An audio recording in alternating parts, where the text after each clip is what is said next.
எனதருமை Mars media நேயர்களே, இந்த பதிவில் நம்ம என்ன பார்க்க போகிறோம் அப்படின்னா, சூரிய பகவானின் அற்புதமான ஒரு பெயர்ச்சி.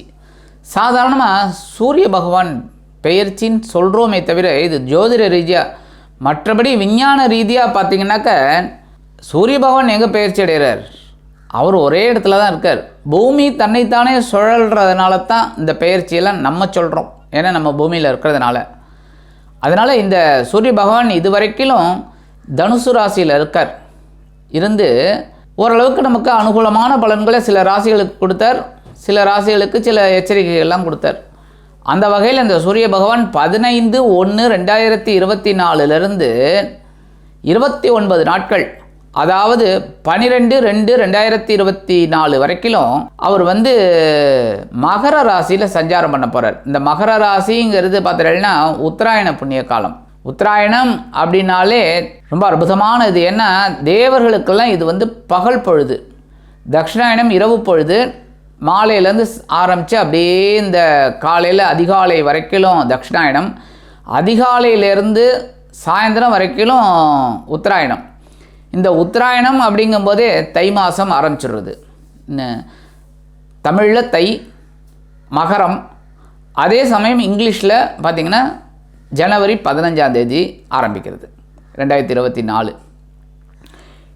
அதனால தான் இந்த சூரிய பகவானை வரவேற்கணும் அப்படிங்கிறதுக்காக தான் இந்த பொங்கல் விழா கொண்டாடுறோம். 15 பொங்கல் விழா, தைப்பொங்கல். ஏன்னா உத்தராயணம் ஆரம்பிக்கும் போதே நம்ம சந்தோஷமாக ஆரம்பிக்கிறோம். அந்த சந்தோஷமான ஆரம்பம்தான் இந்த மகர சங்கராந்தி. இந்த மகரத்தில் சூரிய பகவான் சஞ்சாரம் பண்ணுறது. இந்த நிறைய பேர் என்கிட்ட கேட்டிருக்காங்க, பொங்கல் வைக்கிறதுக்கு நல்ல நேரம் சொன்னால் ரொம்ப சௌரியமாக இருக்கும் அப்படின்னு கேட்குறாங்க. அதுக்காகவே அவங்களுக்கு ஒரு ஸ்பெஷல் பதிவு நாங்கள் போடுறோம். பொங்கல் வைக்கிறதுக்கு உகந்த நேரம் இந்த வருஷம், அதாவது 2024. இந்த வகையில் இந்த மகரத்தில் வரக்கூடிய சூரிய பகவான் 29 நாட்கள் என்னென்ன பலாபலன்களை ஒவ்வொரு ராசிக்கும் கொடுக்க போகிறார் அப்படிங்கிறத பற்றி நம்ம இப்போ தெளிவாக பார்க்க போகிறோம். அதுக்கு முன்னாடி நம்ம சேனலை சப்ஸ்கிரைப் பண்ணாதவங்க உடனடியாக சப்ஸ்கிரைப் பண்ணிக்கோங்க. ஏன் அப்படின்னா நாங்கள் போடுற பதிவுகள் உங்களுக்கு உடனுக்குடனாக வரும். அது எங்களுக்கு ஒரு உத்வேகத்தை கொடுக்கும். நீங்கள் இந்த பதிவெல்லாம் பார்த்துட்டு கண்டிப்பாக லைக் பண்ணுங்கள். அது எங்களுக்கு இன்னும் பெரிய விஷயங்களை உங்களுக்கு நிறைய சொல்லணுங்கிற ஒரு எண்ணம் எங்களுக்கு கிடைக்கும். நிறைய பதிவுகளை நாங்கள் அப்பப்போ உங்களுக்கு போடுவோம். இப்போ இந்த பதிவுக்கு போகலாமா? எனதருமை தனுசு ராசி நேயர்களே, இந்த பதிவில் நம்ம சூரிய பகவானோட பெயர்ச்சியாக பார்க்க போகிறோம். இந்த சூரிய பகவான் உங்களுக்கு யார் அப்படின்னு பார்த்தீங்கன்னா பாக்கியாதிபதி. அதாவது லாபங்கள் வரட்டும், ஜீவனம் வரட்டும், எல்லாமே ஓகே. ஆனால் அந்த பாக்கியம் மட்டும் கிடைக்கலன்னு வச்சுக்கோங்க, என்ன தான் வந்தாலும் பிரயோஜனம் இல்லை. ஏன்னா பாக்கியம் அப்படின்னாலே அனுபவிக்கிறது. இந்த அனுபவிக்கிறதுக்கு உங்களுக்கு யார் அப்படின்னா சூரிய பகவான் தான். ஸோ சூரிய பகவானை நீங்கள் வழிபாடு பண்ண நீங்கள் எவ்வளோ சொத்து சேர்ந்தாலும் அதை அனுபவிக்கக்கூடிய ஒரு வாய்ப்புகளை இந்த சூரிய பகவான் உங்களுக்கு கொடுப்பார். ஆக இந்த சூரிய பகவான் இதுவரைக்கும் உங்களுக்கு ஜென்மராசியில் இருந்துட்டு பயங்கரமாக குழப்பத்தை கொடுத்தார், கோபத்தை கொடுத்தார், பிரச்சனைகளை கொடுத்தார். எவ்வளோ நீங்களும் கண்ட்ரோல் பண்ணி பண்ணி பண்ணி பண்ணி பண்ணி அப்படியே இருந்துட்டீங்க. ஏன்னா இந்த தனுசு ராசியில் பார்த்திங்கன்னா மூலம், பூராடம், உத்திராடம் 1ஆம் பாதம். மூலா நட்சத்திரம் அப்படிங்கும்போதே அவங்களாம் கொஞ்சம் சாஃப்ட்டு, கோபம் வந்தால் அவ்வளோதான், ஆனால் வராது. அந்த மாதிரி பூராடம் போராடி வெற்றி அடைவாங்க. எந்த ஒரு விஷயமா இருந்தாலும் போராடிடுவோண்டாடே அப்படின்னு இறங்குறவங்க. ஸோ இந்த தனுசு ராசியை சேர்ந்தவர்கள் ஓரளவுக்கு அமைதியான பேர் வழியே கொஞ்சம் இந்த ஜென்மராசியில் இருந்த சூரிய பகவான் கொஞ்சம் டென்ஷனை கொடுத்தார். ஆனாலும் இந்த குரு பகவான் உங்களோட ராசிநாதன், இந்த குரு பகவான் 5ஆம் இடத்துல இருந்துக்கிட்டு உங்களுக்கு ஒரு ஆறுதலை கொடுத்துட்ருக்காரு. எப்போ நான் இருக்கேன்டா கண்ணா, கவலைப்படாத, நான் இருக்கேன், பார்த்துக்கிறேன் அப்படின்னு உங்களுக்கு சில விஷயங்களை உங்களுக்கு வெற்றிகரமாக நிறைவேற்றி கொடுத்தார். கோபத்தை கொஞ்சம் குறைச்சிக்கிட்டீங்க, இல்லைன்னெலாம் சொல்ல முடியாது, பரவாயில்லை, ஏதோ ஓடிக்கிட்டு இருந்தது. ஏன்னா 9ஆம் இடத்துல ஒரு பார்வை, 11ஆம் இடத்துல ஒரு பார்வை, உங்கள் ஜென்மராசிலேயே ஒரு பார்வை, குரு பகவானோட பார்வை, உங்கள் ராசிநாதன். அதனாலே நீங்கள் சமாளிக்கிற ஒரு சிச்சுவேஷனும் உங்களுக்கு கிடச்சிது. ஆனாலும் சில விஷயங்களில் கொஞ்சம் நீங்கள் பிரச்சனைகளை சந்திச்சிங்க. அந்த வகையில் இந்த சூரிய பகவான் இப்போ தனவாக்கு குடும்பஸ்தானமாக்கி 2ஆம் இடத்துக்கு வரப்போகிறார். 2ஆம் இடம் அப்படிங்கிறது அற்புதமான இடம். என்னென்னா தனவரவு இப்போ நீங்கள் எந்த அளவுக்கு உழைக்கிறீங்களோ அந்த அளவுக்கு உங்களுக்கு வருமானம் வரும். சில பேருக்கு பார்த்திங்கன்னா ரொம்ப நாளைக்கு முன்னாடி கொடுத்த கடன்கள்லாம் வசூலாகலையேங்கிற ஒரு கவலையில் இருப்பீங்க. அதை நீங்கள் சில சமயம் மறந்தே போயிட்டீங்க. ஏன்னா வர்றதை பற்றி யோசிக்கலாம், வராதுன்னு நினைக்கும்போது அதை பற்றி எதுக்கு யோசிக்கணும் அப்படின்னு விட்டீங்க. அது திடீர்னு இப்போ வரத்துக்கு வாய்ப்பு இருக்குது. அதேமாரி கொடுத்த வாக்குறுதிகளெல்லாம் காப்பாற்றிடுவீங்க. அதுவும் இந்த தனுசு ராசியில் இருக்கிற மூல நட்சத்திரத்தை சேர்ந்தவங்க கண்டிப்பாக எப்படியாவது அந்த வேலையை முடிச்சிடுவீங்க. அந்த வகையில் கொடுத்த வாக்குறுதிகளெல்லாம் காப்பாற்றிடுவீங்க. குடும்பத்துக்கு தேவையான சில பொருட்களெல்லாம் வாங்கணும்னு திட்டம் போட்டுக்கிட்டு இருக்கீங்க, அதெல்லாம் இப்போ நிறைவேறும். கண்டிப்பாக வீட்டுக்கு தேவையான ஒரு அத்தியாவசிய பொருள்லாம் நீங்கள் வாங்கக்கூடிய ஒரு வாய்ப்புகள் இப்போ உங்களுக்கு கண்டிப்பாக கிடைக்குங்க. உத்தியோகத்தில் இருக்கிறவாளுக்கெல்லாம் ஒரு உயர்வு கண்டிப்பாக வரும். போன மாதம் நீங்கள் எதிர்பார்த்ததெல்லாம் நடக்கலை, இப்போ நடக்கும். ஒரு பதவி உயர்வு, சம்பள உயர்வு இதெல்லாம் கிடைக்கிறதுக்கு வாய்ப்புகள் இருக்குங்க. தொழில் வியாபாரம் அப்படின்னு பார்த்திங்கன்னா அற்புதமாக நடக்கும். சில பேருக்கு பார்த்திங்கன்னா இந்த தொழிலை எப்படி என்ஹான்ஸ் பண்ணலாம், எப்படி விருத்தி அடைய வைக்கலாங்கிறதெல்லாம் யோசிப்பீங்க. எந்த அளவுக்கு இன்வெஸ்ட்மெண்ட் பண்ணினா கொஞ்சம் பரவாயில்ல அப்படிங்கிற மாதிரி அதெல்லாம் திட்டம் போடுவீங்க. அது உங்களுக்கு வெற்றிகரமாக நிறைவேறும்.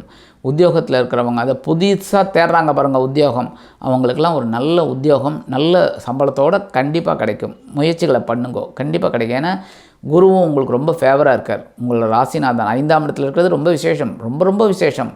ஏன்னா அந்த குரு பகவான் 2ஆம் இடம், 5ஆம் இடம், 7ஆம் இடம், 9ஆம் இடம், 11ஆம் இடத்துல இருந்தாலே குரு அவ்வளவு. அதே சமயம் குரு பார்க்க கோடி நன்மை.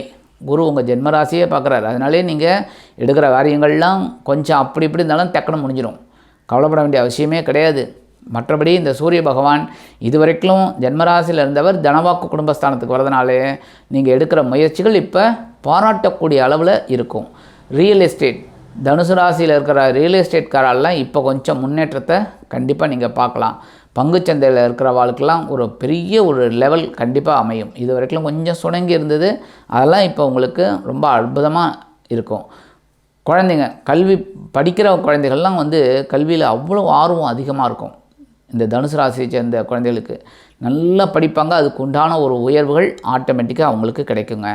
7ஆம் பார்வை அப்படிங்கும்போது இந்த சூரிய பகவான் 7ஆம் பார்வையாக உங்கள்ட்ட அஷ்டம ராசியில் பார்க்குறார். அஷ்டம ராசியில் பார்க்குறாருங்கும்போது கொஞ்சம் உடல் ஆரோக்கியத்தில் கொஞ்சம் கவனமாக இருக்கிறது நல்லது. என்ன தான் அவர் தனவாக்கு குடும்பஸ்தானத்தில் இருக்கார், பணத்தை கொடுக்குறார், வருமானத்தை கொடுக்குறார், உத்தியோகத்தை கொடுக்குறார், தொழில் வியாபாரத்தை கொடுக்குறார், ஜீவனத்தை கொடுக்குறார், ரைட்டு. ஆனால் உடல் ஆரோக்கியம் நன்னாக இருந்தால் தான் எல்லாத்தையுமே அனுபவிக்கக்கூடிய ஒரு பாக்கியாதிபதி உங்களுக்கு அனுபவிக்கக்கூடிய இதை கொடுப்பார். அப்படி இருக்கும்போது உடல் ஆரோக்கியத்தில் கொஞ்சம் கவனமாக இருக்கிறது நல்லதுங்க. அதுமாதிரி இந்த பிரயாணம், ரயில் பிரயாணம், பஸ் பிரயாணம் அதிலெல்லாம் கொஞ்சம் ஜாக்கிரதையாக மெயின்டைன் பண்ணுறது ரொம்ப நல்லது. மற்றபடி குடும்பம் அப்படின்னு பார்த்தீங்கன்னா ரொம்ப சுபிட்சமாக இருக்கும், சந்தோஷமாக இருக்கும் குடும்பத்தில். ஏன்னா உங்களுக்கு சில குடும்பத்தில் பார்த்திங்கன்னா புதிய வரவு வந்திருக்கும். என்ன வரவு அப்படின்னாக்க ஒரு ஜீவன் வந்திருக்கும். கண்டிப்பாக நிறைய குழந்தைகளுக்கு கல்யாணம் ஆகிருக்கும். அந்த பையனுக்கோ பொண்ணுக்கோ ஒரு வரன் வந்திருக்கோமானோ அது உங்கள் வீட்டுக்கு புதிய ஜீவன் தானே. அதேமாரி புத்திரபாக்கியம் இந்த குழந்தைகளுக்கு கிடச்சிருக்கும், அதுவும் ஒரு ஜீவன் தானே. ஸோ இந்த புதிய ஜீவன் வந்திருக்கிறதுனாலே உங்கள் குடும்பத்தில் சந்தோஷம் இருந்துகிட்ருக்கும். அது மெயின்டைன் ஆகிட்டே இருக்கும். நீங்கள் கமெண்ட்ஸில் சொல்லணும் கண்டிப்பாக எந்தெந்த யாருக்கெல்லாம் கல்யாணம் ஆகி குழந்தை இருக்குதுன்னு சொல்லணும். 1. 2வது இந்த சுபகாரிய நிகழ்ச்சிகள் அப்படிங்கும்போது கண்டிப்பாக நடக்கிறதுக்கு நிறைய வாய்ப்புகள் இருக்குங்க. கண்டிப்பாக நல்லபடியாக இந்த தை பிறந்தால் வழி பிறக்கும் நல்ல ஒரு கணவனோ அல்லது மனைவியோ அந்த குழந்தைகளுக்கு கிடைக்கிறதுக்கு நிறைய வாய்ப்புகள் இருக்குங்க. நல்ல வரன்கள் உங்கள் வீட்டு வாசலை தேடி வரும்.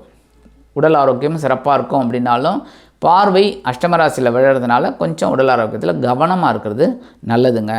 இருந்தாலும் இந்த ராகு பகவான் உங்களுக்கு சுகஸ்தானத்தில் இருக்கார், கேது பகவான் ஜீவனஸ்தானத்தில் இருக்கார். ஜீவனத்தில் ஒரு இதை கொடுத்துருக்கார், புத்தியை கேது பகவான். அதாவது இப்படி ஒர்க் பண்ணால் இப்படி கரெக்டாக நடக்கும் அப்படின்னு அதெல்லாம் நீங்கள் எடுத்துக்கிட்டு பண்ணுறீங்க. அது ஓரளவுக்கு உங்களுக்கு சிறப்பான ஒரு வாழ்க்கையை கொடுத்துக்கிட்டு இருக்குங்க. சில பேருக்கு இடமாற்றமும் இனிமையாக கிடச்சிருக்கு.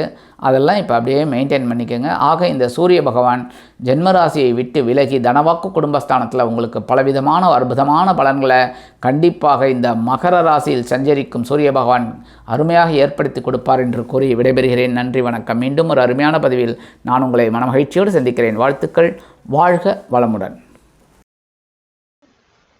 இந்த சேனல் உங்களுக்கு பிடிச்சிருந்தா மறக்காம சப்ஸ்கிரைப் பண்ணுங்க, ஷேர் பண்ணுங்க, லைக் பண்ணுங்க, கமெண்ட் பண்ணுங்க.